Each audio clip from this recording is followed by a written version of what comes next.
Hey guys, what is up? It is Bibs87 here again, and welcome to another RuneScape 3 vlog. Here today, I'm going to be talking about the October month ahead, or behind the scenes, which I'm going to get it out there right away. Really sucked, if you ask me. I really didn't like the behind the scenes. There's like almost no real content updates, and a few updates that I really thought were coming this month actually aren't, so it actually sucks. But quickly about what I've been up to. I did get my dread nips, and oh, they were so worth it. They help out a ton at Telos. It makes zero fonting like super easy, even with volcanic backbeam.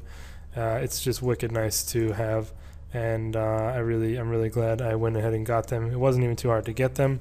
Currently on a 19 streak at Telos, first streak since I got my max cape, so it's been going pretty well. I got like 3 volcanic backbeams in a row, and I zero fonted like without a problem because of the dread nips. If you're at Telos and you don't really know how to use the dread nips or like when to use them, the best way in my opinion is when you natural instinct and then get in the beam, use one then on your way to the beam probably, and then once you are about to onslaught or like right after you start onslaughting, you use another one during that time, because usually when you surge to clear your virus, it'll disappear. So when you get into the green beam again to onslaught, you can pop another dread nip, and it works out pretty well. I only use them on P5. I don't think they're worth it otherwise, like on other phases, but they make P5 just so much more chill. You don't really have to freak out, and it gives, one of the main things is it also gives you a lot more time to kill the golems before you need to clear your virus, which actually helps a lot. If you don't do Telos, you probably have no idea what I'm talking about, so I apologize for that, but I will most likely be making a Telos guide pretty soon. But I'm going to be doing Shattered Worlds in this video. My aura is on cooldown for Telos, so I am just chilling for a little while.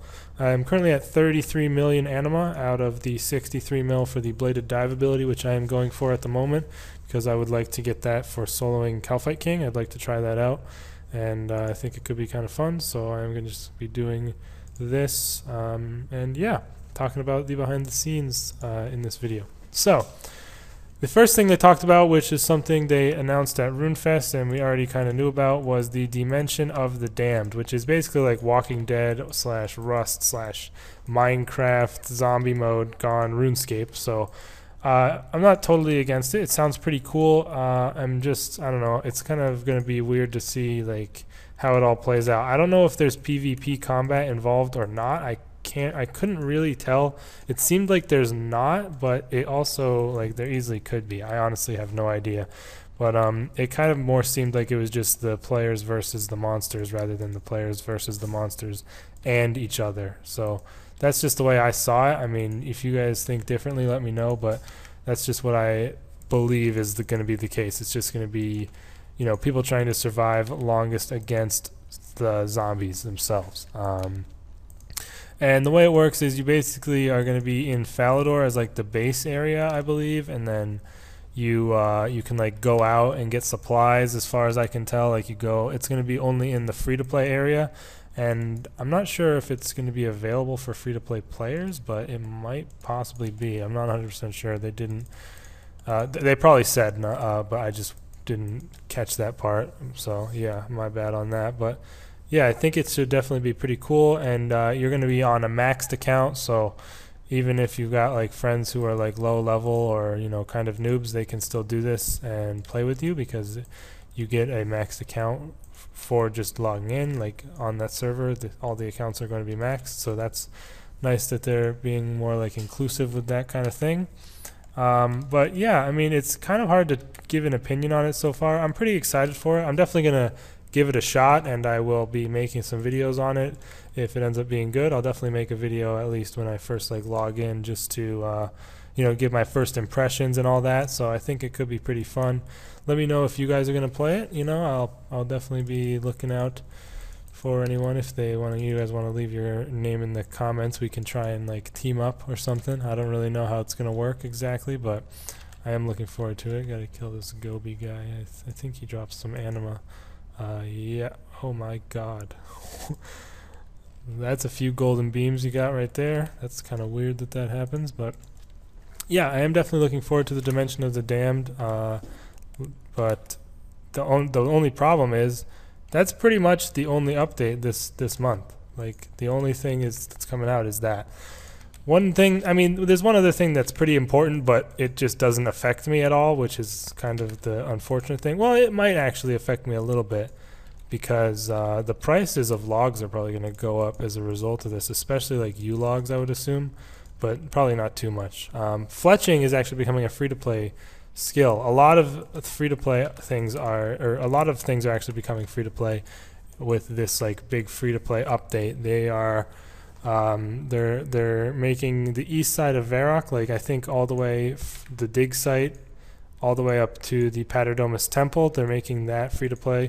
So I think they're going to also be including the quests that are in that area most likely, such as the dig site quest and things like that. They said 7 quests will be made free to play. So I mean, I don't know what exactly the quests are, but it definitely is going to be pretty huge for the free to players out there. I don't really know, like I've never known anybody that just plays free to play only, but I'm sure there are people who do it. But like I just never understood, like, because you can probably make a bond to buy, like make enough money to buy a bond in free to play in, you know, not too long. Depends on how your account is, but still I feel like once you have a bond, 113 defense, cool.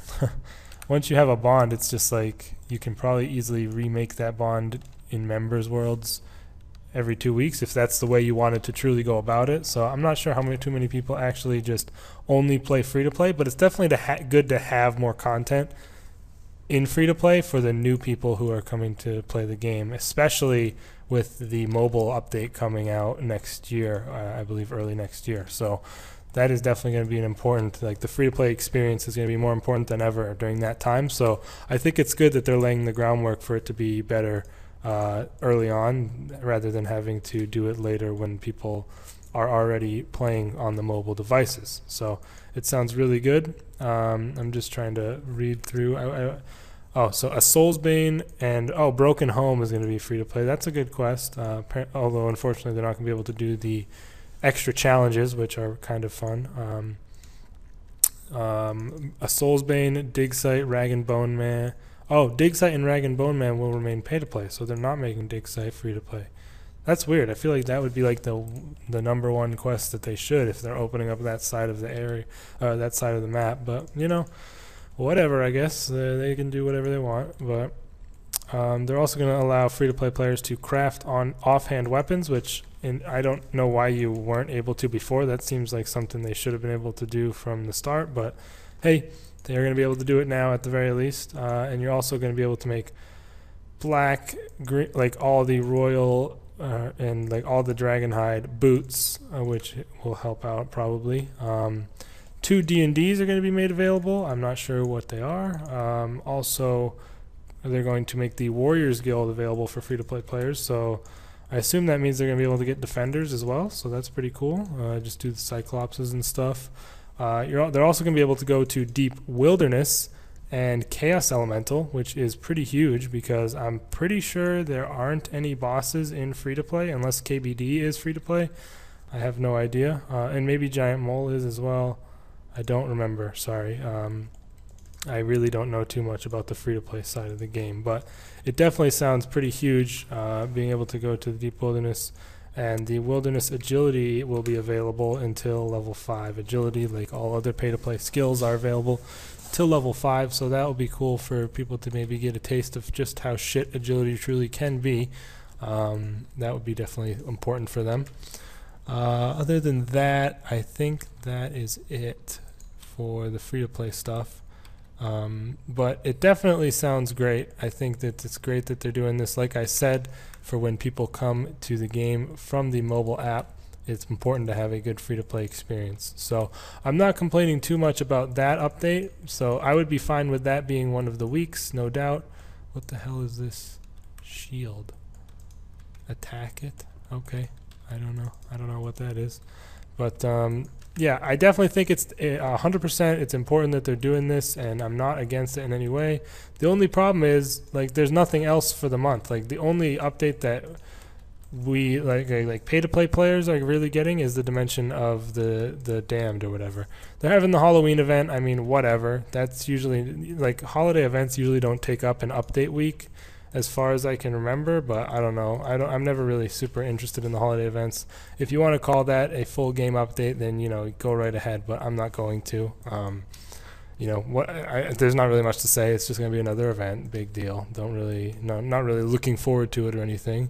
And then pretty much the only other thing they mentioned was their stupid beach, like fucking 5.63. It's time for the beach again. They're fucking doing stupid ass Novtomberfest because like they don't know how to spell or some shit. I don't know, but it looks and just is like basically the Spring Fair 2.0 / the Beach 5.6. So get ready for that again. Doing a bunch of annoying shit to do your daily cap or whatever. I don't know. I'm probably just going to ignore this one again like I did with the beach because I can't be asked to go do boring stuff like for no reason just for XP. And yeah, that's basically it. They're trying to make it all funny, like, oh, you're going to be drinking beer and getting crunk on RuneScape. It's going to be hilarious. Like, just fucking stop with these stupid events. I hate them. Anyways, so that's basically like an anti-update for me. I hate those things. But if you like them, whatever. You're insane. No, but seriously, like, I don't know. I guess there's some people that like them. I don't know. I haven't seen many people say they enjoy these events for like the content that they bring. They just enjoy them because it lets them get friggin' easy XP on their Iron Man accounts and crap. So whatever. They're also having Count Check come back to Lumbridge, like the security account, the account security guy. Big deal. I mean, it's good that they try to emphasize account security, but that's not a game update in any sense of the word. So don't even really need to talk about that. But they for some reason put that in the behind the scenes because they had nothing else to talk about because there are no updates coming this month. After that, they talked about another charity event. Good for them. They're doing charity stuff. They're friggin', great. It's good. Charity's good. It's not a game update though, so I don't know. Whatever, really. What do I want? Oh, Jesus. I'll just do that one. This is my last world for these debuffs anyways. But yeah, that is it basically. They're doing, oh my god, I forgot about this. I just got triggered all over again when I saw it on the post. They're doing the charity event. That's great. I'm glad to see that they're, still doing charity events and stuff and whatever. But yeah, not really a game update as far as I can tell. It's just going to be another one of those things where you have to collect the little tokens while you're skilling or while you're doing whatever, and then you'll be able to go hand them in for cosmetics. And I guess if while you're handing them in, it gives to charity, I guess. I'm not sure if that's exactly how it works, but that's as far as I could tell. So yeah. So that's it. That's it for the game updates. There's one other thing that they listed at the fucking bottom, which triggered me all over again because I thought they had forgotten about it. The single booth Grand Exchange is coming out this month. Everybody get excited for that. Can't wait. It's been one of my most wanted updates ever since this was pulled like a fucking year ago. So they've definitely been taking their time doing this very tiny graphical change that they put on a Dragonstone pole back when the poles were not even utilized. Oh, man. That just triggered me all over again for just seeing that. So that yeah, I mean, get hyped for that. Gonna be great. It's great. So yeah, that is that. They also did mention that they are going to be changing the poll system to be more like old school, which is good. They're removing the tiers so that polls have equal weight and they're not, one's not like, oh, the Dragonstone poll is super important. No, it's just going to be all the same. And they're also, as far as I can tell, going to make it available to ask more than 3 fucking questions at a time, so the poll system will actually be useful. So at least they're addressing the massive glaring issues with their polling system in this month at some point. But yeah, I'm severely disappointed with the updates that are coming this month, and I'm sure most people are as well. I thought that I was really hoping that the Clue Scroll rework was going to come this month, but still it's not out. It was supposed to be out in March, by the way, and now it's not coming out till at least November, as far as I can tell. So that's just great. Really glad that they have just lied to our face about that update. But yeah, that is one thing I was hoping was coming out. And where the fuck are combat pets, bro? Like, huh? Those things finished their polls like how long ago now, and they're still not out. I really don't understand how they haven't been finished yet. Like, how hard really is it to put in the combat pets? It's just a pet and like the drop rate, you know? I mean, I don't know. It baffles me that those are not in the game just yet. So I don't know. Let me know what you guys think in the comments for these. There's not really anything coming out, but if you have any opinions, you know, if you're pissed like me or if you have some delusion that this is a good month, let me know in the comments, and I will see you guys soon. I kind of want to start making a series for one of the collections. I'm not sure which one I really want to do, or if I should do them all at once. I'd really appreciate some feedback from you guys if you could leave a comment and let me know if you think I should do a collection series overall for every collection and eventually get them all and you know, have a huge loot tab, or if I should do one for each boss or one series for each collection, and then like have like a hub at the end where you can view them all. I'd really appreciate some feedback on that, and also like what boss you'd like me to do first. That'd be cool. So yeah, I'll see you guys in the next video, and peace.